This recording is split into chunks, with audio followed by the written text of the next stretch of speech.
Hi friends, you all are welcome on my YouTube channel, my online classroom. And today in this video, I am going to explain you the class 8 Social Science Civics Chapter 1, The Indian Constitution. ठीक है, देखिए सबसे पहले जो है वो मैं इसको नोट्स के हेल्प से आपको एक्सप्लेन करने वाली हूँ।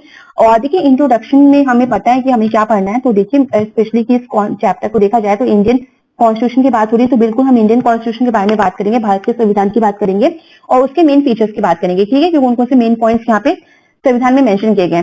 साथ ही मैं आपको बता दूंगा, इस चैनल पे आप न्यू है तो आपको यहाँ पे क्लास 6 से लेकर 12 तक का स्टडी मटेरियल मिल जाएगा, आपका सब्जेक्ट सोशल साइंस से रिलेटेड, साथ ही पॉलिटिकल साइंस और हिस्ट्री से रिलेटेड। ठीक है, और देखिए मैं आपको नोट्स प्रोवाइड करती हूँ, साथ ही आपके चैप्टर के एक्सप्लेनेशन प्रोवाइड करती हूँ और वर्कशीट जहां में सारे इंपॉर्टेंट क्वेश्चन प्रोवाइड करती हूँ। और इसके साथ ही मैं आपका सिलेबस जो है, एनईपी जो पॉलिसी इंप्लीमेंट हुई थी, तो इस तरह की इन्फॉर्मेशन भी मैं आपको प्रोवाइड करती रहती हूँ।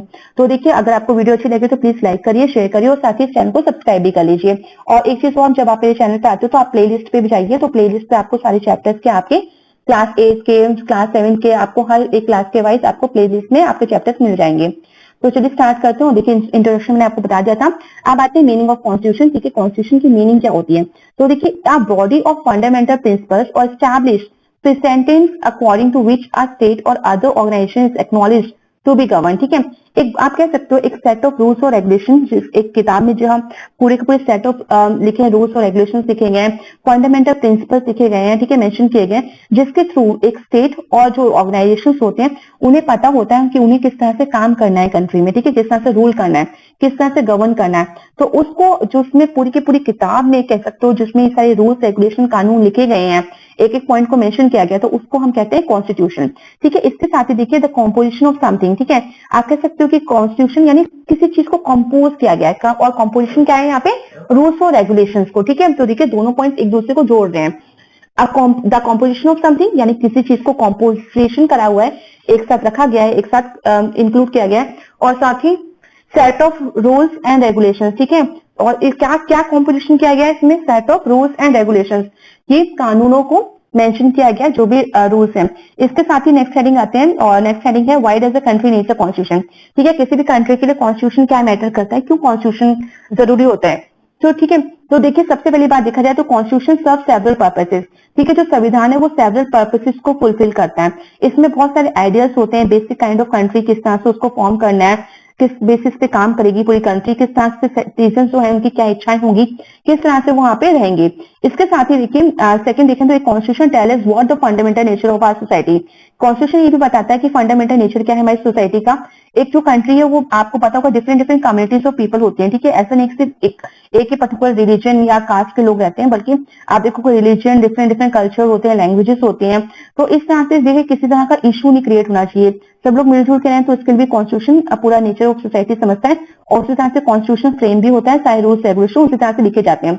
कॉन्स्टिट्यूशन देखिए फिर उसके बाद एक सेट ऑफ रूल्स और प्रिंसिपल्स आ गया हर एक पर्सन के लिए, क्योंकि इतनी डाइवर्सिटी है तो हर किसी के अकॉर्डिंग जो है रूल्स रेगुलेशंस और प्रिंसिपल्स को जो है कंट्री के वो मेंशन किया जाता है, जिसमें सब लोग एग्री होते हैं और उसी के अकॉर्डिंग वो काम करते हैं, कंट्री को गवर्न करते हैं, और सिटीजन उनके रूल्स रेगुलेशन को फॉलो करते हैं, सरकार भी फॉलो करती है और लोग भी फॉलो करते हैं।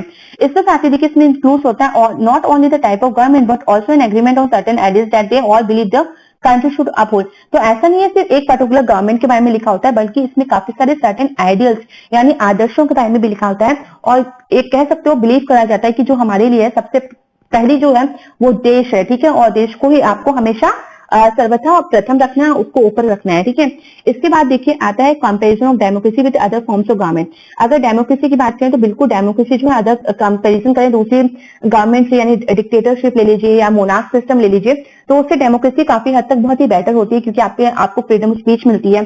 ठीक है, आपको मीडिया को पूरी फ्रीडम मिलती है, किस तरह का बैन नहीं लगता है मीडिया पे। ठीक है, कोई प्रतिबंध नहीं लगता है, सबको अपने विचार व्यक्त करने का पूरा अधिकार होता है, अपनी इच्छाओं को पूरी करने का पूरा अधिकार होता है, बस इमरजेंसी केसेस की अलग बात होती है। इसके साथ ही देखिए अगर यहाँ पे एग्जाम्पल, तो यहाँ पे नेपाल का एग्जाम्पल दिया गया है, बिल्कुल नेबरिंग कंट्री है इंडिया की, और यहाँ पे देखिए आंटी नेपाल जो है वो मोनार्की सिस्टम था, यानी राजा का शासन वहां पे होता था।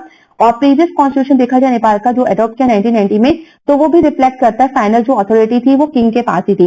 इसके बाद पीपल्स के मूवमेंट हुए वहां पे लोगों के, और उन्होंने उम्मीद की और डिमांड की डेमोक्रेसी की, और फाइनली 2006 में डेमोक्रेसी आई भी।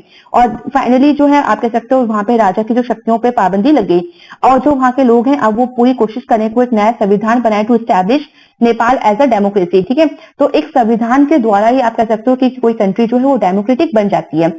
और क्योंकि सारे के सारे पॉइंट्स जो है वहां पे कि डेमोक्रेसी में इतने सारे राइट्स, फंडामेंटल राइट्स लोगों को दिए जाते हैं, काफी जिससे कि लोग कह सकते हो एक विजिलेंट सिटीजन के रूप में वहां पे उभर के सामने आते हैं और इलेक्शन में पार्टिसिपेट करते हैं, अपनी सरकार को खुद चूज करते हैं। जैसे आपको अच्छे से पता है मोनार्क सिस्टम में ये नहीं होता कि इलेक्शन होते हैं आप अपने राजा को अपने आप चुन सकते हो, तो ऐसा नहीं होता है। ठीक है, और सिर्फ ये होता है डेमोक्रेसी में। इसके बाद देखिए फेडरलिज्म, यहाँ पे आइडियल्स ऑफ द कॉन्स्टिट्यूशन यानी की features of the Indian constitution की बात करेंगे, यानी हमारे संविधान के क्या क्या मेन पॉइंट्स हैं।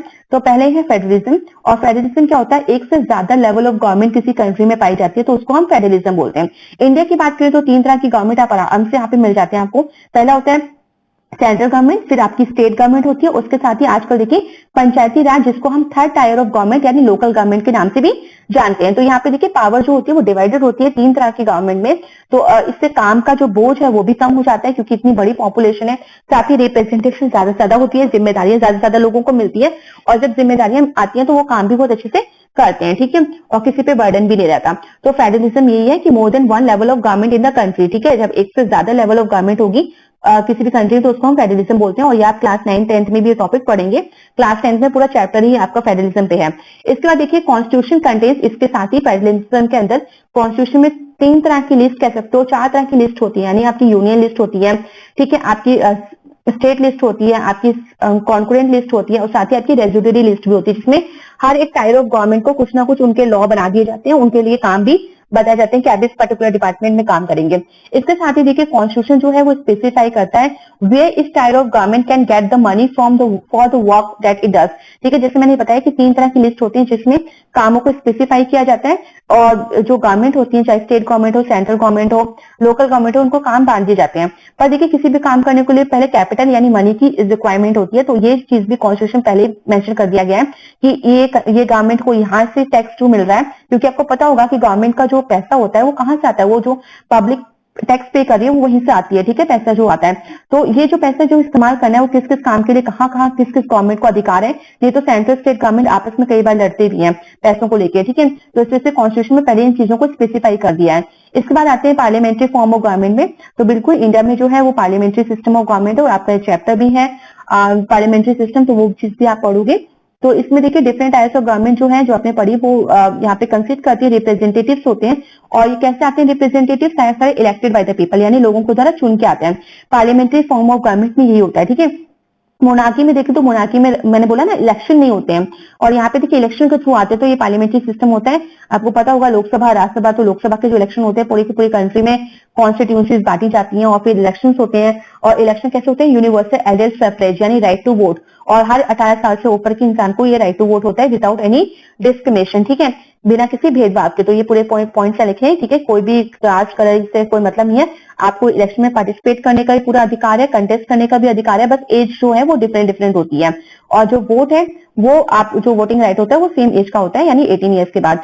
इसके बाद आते हैं सेपरेशन ऑफ पार्ट्स, किस तरह से सेपरेट किया पार्ट्स को। तो 3 ऑर्गन्स होते हैं कॉन्स्टिट्यूशन के अकॉर्डिंग देखें तो गवर्नमेंट के 3 ऑर्गन्स होते हैं, पहले है लेजिस्लेचर, सेकंड एग्जीक्यूटिव, और थर्ड है जुडिशरी। ठीक है, और इनमें जो है पार्ट्स को डिवाइड किया गया, सेपरेट किया गया है। लेजिस्लेचर के लिए अलग काम बताया गया, एग्जीक्यूटिव का अलग काम होता है, जुडिशरी का अलग काम होता है।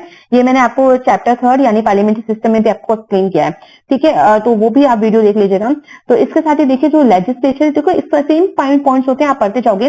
लेजिस्लेचर का काम क्या होता है, लॉ को बनाना। एग्जीक्यूटिव का काम होता है लॉ को इंप्लीमेंट करना यानी लागू करना। और जुडिशरी का काम होता है चेक करना कि वो लॉ अच्छे से काम कर रहा है कि नहीं कर रहा। ऐसा तो नहीं है किस लॉ से लोगों को दिक्कत हो रही है तो उस तरह के लॉ को फिर जुडिशरी जो है वो हटाती भी है, चेंज भी करती है। इसका देखिए लेजिस्लेचर जो होता है refers to our elected representative. Legislature में देखें तो इलेक्टेड रिप्रेजेंटेटिव्स होते हैं। द एग्जीक्यूटिव जो होता है smaller group of people who are responsible for implementing laws and running the government. तो देखिए ये चीज मुझे आपको बताई थी कि जो एग्जीक्यूटिव होती है उसका काम होता है लॉ को लागू करना और रन कराना गवर्नमेंट को। इसके साथ ही देखिए in order to prevent the misuse of power, कि कई बार शक्तियों का दुरुपयोग भी किया जाता है ब्रांच ऑफ गवर्नमेंट यानी लेजिस्लेटिव, एग्जीक्यूटिव और जुडिशरी के द्वारा। तो इस चीज के लिए भी कॉन्स्टिट्यूशन ने पहले से इन ऑर्गन्स के लिए एक्सरसाइज कर दी डिफरेंट पावर्स, ठीक है, इनको अलग अलग शक्तियां दे दी हैं और इनपे कुछ चेक एंड बैलेंस सिस्टम भी यहाँ पे लागू होता है, यानी हर एक ऑर्गन एक दूसरे पे नजर रखता है। गवर्नमेंट जो है, ये ऑर्गन जो है गवर्नमेंट के यानी लेजिस्लेटिव, एग्जीक्यूटिव और जुडिशरी एक दूसरे पे नजर भी रखता है, और अगर लगता है कि इनकी पावर में कुछ भी, किसी की पावर ज्यादा बढ़ रही है या किसी की कम हो रही है, तो उसको बैलेंस भी कर दिया जाता है, ठीक है। इसके बाद आते हैं फंडामेंटल राइट्स पे। तो देखिए फंडामेंटल राइट्स देखें तो बिल्कुल जो सिटीजन ऑफ द कंट्री होते हैं वो उनको फंडामेंटल राइट्स दिए जाते हैं, और जो फंडामेंटल राइट्स है उनको conscience of the Indian constitution भी बोला जाता है। अच्छा, जो कॉन्स्टिट्यूशन है वो गारंटी करता है rights of individuals against the state as well as against other individuals, यानी संविधान के द्वारा हर एक इंसान को यानी सिटीजन ऑफ द कंट्री को इंडिविजुअल्स कुछ अधिकार मिले हैं, और वो गारंटी दी है गई है कि आपके अधिकार जो है वो कोई भी स्टेट यानी कोई भी गवर्नमेंट नहीं छीनेगी, और कोई भी दूसरा जो इंडिविजुअल है यानी जो आपका सोसाइटी में कोई दूसरे इंसान भी है वो आपके राइट्स को नहीं छीनेंगे। अगर वो छीनेंगे तो उनको पनिशमेंट मिलती है, ठीक है। इसके बाद ये देखिए जो फंडामेंटल राइट्स की बात की गई है वो है पहला राइट टू इक्वालिटी, और देखिए बिफोर ऑफ द लॉ सब लोग इक्वल हैं, और अगर किसी को कोई तरह की प्रॉब्लम होती है तो कोर्ट का दरवाजा खटखटा सकता है बिना किसी डिस्क्रिमिनेशन, कोई डिस्क्रिमिनेशन नहीं यहाँ पे रिलीजन, कास्ट और सेक्स को लेके। इसके साथ ही हर एक प्लेस पे जाने के लिए आपको अलाउ है, आप play ground, hotels, shops, public places को बिल्कुल इस्तेमाल करिए, और स्टेट जो है किसी तरह की डिस्क्रिमिनेशन नहीं कर सकता है इन मैटर्स ऑफ एम्प्लॉयमेंट ऑल्सो, ठीक है। अगर आप कैपेबल हो तो आप बिल्कुल जॉब को ले सकते हो। तो इस तरह की पूरी के पूरे अनटचेबिलिटी जो था, प्रैक्टिस ऑफ अनटचेबिलिटी, तो आर्टिकल 17 के अकॉर्डिंग इसको हटाया गया, इसको अबोलिश कर दिया गया, ताकि किसी तरह का छुआछूत वाला जो भेदभाव होता था कास्ट सिस्टम के अकॉर्डिंग उसको यहाँ पे खत्म किया गया है, ठीक है, और ये क्रिमिनल ऑफेंस है। इसके बाद देखिए राइट टू फ्रीडम की बात करें तो राइट ऑफ फ्रीडम पूरी वही मीडिया वाली बात है, और आपको भी फ्रीडम ऑफ स्पीच और एक्सप्रेशन है, आपको पूरा अधिकार है कि आप एसोसिएशन फॉर्म करिए, अपनी यूनियंस बनाइए, आप पूरी की पूरी कंट्री में कहीं भी मूव करिए, कहीं भी घर लेके बस जाइए, कोई भी किसी तरह का प्रैक्टिस करिए, किसी तरह का प्रोफेशन, बट इलीगल प्रोफेशन मत करिएगा, ऑक्यूपेशन बिजनेस जो भी है ईमानदारी से अपना पैसा कमाइए, कोई दिक्कत नहीं है। तो ये राइट टू फ्रीडम है। राइट अगेंस्ट एक्सप्लोटेशन, अगर ये भी कॉन्स्टिट्यूशन ने साफ कहा है कि अगर किसी तरह की ह्यूमन ट्रैफिकिंग हो रही है यानी इंसानों को बेचा जा रहा है, फोर्स लेबर जबरदस्ती काम कराया जा रहा है, एम्प्लॉयमेंट किसी छोटे बच्चे से 14 साल से कम बच्चे से अगर घर में काम कराया जाए तो ये सब क्रिमिनल ऑफेंस है, और इसके खिलाफ भी जो है राइट अगेंस्ट एक्सप्लोटेशन के अंदर आप कोर्ट में अपील कर सकते हो। इसके साथ ही right to freedom and religion है, ऑफ रिलीजन यानी आपको कोई भी रिलीजन जो आप प्रैक्टिस कर सकते हो सिटीजन ऑफ द कंट्री के अकॉर्डिंग, कोई भी प्रैक्टिस करिए, कोई भी रिलीजन प्रोफेस करिए, फॉलो करिए, प्रोपेगेट करिए, अपने रिलीजन को स्प्रेड भी करिए अपनी चॉइस के हिसाब से, बट ये भी ध्यान रखिएगा किसी को फोर्स मत करिए, ठीक है। अगर वो चाहे रिलीजन को फॉलो करना करें, नहीं करना चाहे तो नहीं करे, तो उनकी अपनी मर्जी है। कल्चरल एंड एजुकेशनल राइट्स, अगर आप किसी को जबरदस्ती अपना रिलीजन कह रहे हो फॉलो करो तो वो भी क्रिमिनल ऑफेंस में आता है। तो देखिए हर एक राइट में कंडीशंस भी अप्लाई हैं, ये आप आगे क्लासेस में अच्छे से पढ़ोगे। कल्चरल एंड एजुकेशन राइट्स की बात करें तो हर एक माइनॉरिटीज कम्युनिटीज जो है रिलीजियस और लिंग्विस्टिक बेस पर वो अपने एजुकेशन इंस्टीट्यूशंस ओपन कर सकती हैं, अपने कल्चर को प्रिजर्व कर सकती हैं और डेवलप कर सकते हैं अपने कल्चर को, अपने आने वाली जनरेशन को इस तरह की शिक्षा वो दे सकती हैं, बट देखिए जबरदस्ती नहीं, ठीक है। किसी भी को भी दूसरे धर्म के या किसी भी इंसान को आप जबरदस्ती नहीं बोल सकते कि नहीं मेरा कल्चर पढ़ो, मेरी एजुकेशन लो, तो ये सारी चीजें फिर से क्रिमिनल ऑफेंस में आएंगे यानी पनिशमेंट मिल सकती है आपको। राइट टू कॉन्स्टिट्यूशनल रेमेडीज देखें तो देखिए इसके अकॉर्डिंग इसको देखिए doctor B are Ambedkar ji ने इसको सोल ऑफ द कॉन्स्टिट्यूशन भी कहा था। तो राइट टू कॉन्स्टिट्यूशनल रेमेडीज जो है इसमें अलाउ होता है सिटीजन को टू मूव कोर्ट, वो कोर्ट जा सकते हैं अगर उनका कोई भी जो ऊपर जितनी भी हमने बात करी फंडामेंटल राइट्स की, अगर कोई भी राइट जो है वो वायलेट होता है स्टेट के द्वारा या किसी इंडिविजुअल्स के द्वारा, तो उसके इसके अंदर राइट टू कॉन्स्टिट्यूशनल रेमेडीज के अंतर्गत आप कोर्ट में अपील कर सकते हो, और फिर जो कोर्ट है वो आपको रेमेडी यानी आपको उसका जो हर्जाना है वो प्रोवाइड करेगा अगर आपके साथ किसी भी तरह का भेदभाव या किसी तरह के आपके राइट्स वायलेट हुए हैं। यानी जो लोग हैं जिन्होंने ऐसा काम किया है तो उसको पनिशमेंट मिल सकती है, यानी गवर्नमेंट भी अगर है, गवर्नमेंट ने भी अगर आपके कोई अधिकार छीने हैं तो वो भी आप उसमें अपील कर सकते हो। बट देखिए कंडीशंस अप्लाई होती हैं हर जगह, अगर कोई इमरजेंसी पीरियड चल रहा है तो उसमें आप अप्लाई नहीं कर सकते हो। सेकुलरिज्म की बात करें तो सेकुलरिज्म देखिए इंडिया बिल्कुल सेकुलर स्टेट है, यहाँ पे डिफरेंट डिफरेंट रिलीजन के लोग रहते हैं और गवर्नमेंट किसी भी रिलीजन में इंटरफेयर नहीं करता है। और देखिए कंडीशन फिर से अप्लाई होगी, यहाँ पे मैं वो आपको एक्सप्लेन कर दूंगी, आप हायर क्लासेस में सारी चीजें पढ़ोगे डीप में। तो बिल्कुल यहाँ पे सेकुलर का मतलब क्या होता है कि देखिए हर एक लोगों को यहाँ पे कोई भी रिलीजन चाहे वो फॉलो कर सकते हैं, प्रैक्टिस कर सकते हैं। गवर्नमेंट जो है वो किसी भी रिलीजन में इंटरफेयर नहीं करेगी, ना ही किसी रिलीजन का फेवर करेगी, ना ही किसी रिलीजन के अगेंस्ट जाएगी। ठीक है, इनके लिए सारे धर्म जो है वो एक जैसे ही हैं। इसके साथ ही देखिए 42nd अमेंडमेंट जो constitution India enacted in 1976, preamble of the constitution asserted that India is a secular nation। और उसके जो 42nd अमेंडमेंट के थ्रू ही 1976 में जो प्रियम्बल में जो इंट्रोडक्टरी पार्ट है कॉन्स्टिट्यूशन का, उसमें इंडिया को सेकुलर नेशन घोषित किया गया और सेकुलरिज्म वर्ड भी वहीं पे मेंशन किया गया। India does partially separate religion state, और इंडिया ने इस तरह से रिलीजन को स्टेट से सेपरेट कर दिया, पार्शली सेपरेट किया। For example, it does not have an official state, क्योंकि हमारे इंडिया का कोई भी ऑफिशियल स्टेट रिलीजन नहीं है। जैसे बाकी कंट्रीज का देखिए तो एक पर्टिकुलर क्रिश्चियनिज्म हो गया, क्रिश्चियनिटी हो गया, या ईसाई धर्म हो जिसे बोलते हैं, या तो इस्लाम हो गया, तो एक पर्टिकुलर रिलीजन होता है। बट हमारे यहाँ ऐसा नहीं है, हमारे यहाँ हर एक रिलीजन को इक्वल इंपॉर्टेंस है। State own education institution can not impart religious instruction. इसके साथ ही जो एजुकेशन इंस्टीट्यूशन स्टेट ओन्ड है, यानी स्टेट गवर्नमेंट या सेंट्रल गवर्नमेंट के अंतर्गत आते हैं, तो उसमें किसी तरह के रिलीजियस इंस्ट्रक्शन वहां पे बच्चों को नहीं दी जाती है। तो ये सारी चीजें जो है वो फॉलो होती है और ये सेकुलरिज्म के टॉपिक में आते हैं। इसके बाद देखिए मैंने जो आपको बताया कंडीशन अप्लाई होती है। मान लीजिए अगर किसी रिलीजन में किसी तरह का ह्यूमन राइट्स के खिलाफ कुछ काम हो रहा है या वायलेशन हो रहा है, हिंसा हो रही है उनके ऊपर रिलीजन धर्म को लेके, धर्म के नाम पे, तो बिल्कुल गवर्नमेंट जो है वो लॉ बना सकती है उससे रिलेटेड, और वो वहां पे इंटरफेयर कर सकती है उस रिलीजन में। ठीक है, तो रिलीजन से मतलब यही है कि आप शांति से रहिए, आप सब लोग मिलजुल के रहिए, किसी तरह की परेशानी नहीं हो। बट अगर किसी एक रिलीजन से किसी दूसरे इंसान को प्रॉब्लम हो रही है सोसाइटी में, अगर उसको कोर्ट में अपील करता है, तो बिल्कुल जो गवर्नमेंट है उसके पास पूरा अधिकार है इंटरफेयर करने का। ठीक है, इसके बाद देखिए आता है इंपॉर्टेंट टर्म्स, जो कि जो भी चैप्टर के इंपॉर्टेंट टर्म्स है वो भी मैंने यहाँ पे मेंशन कर दिए। तो आई होप ये आपके लिए काफी हेल्पफुल भी रहेगी।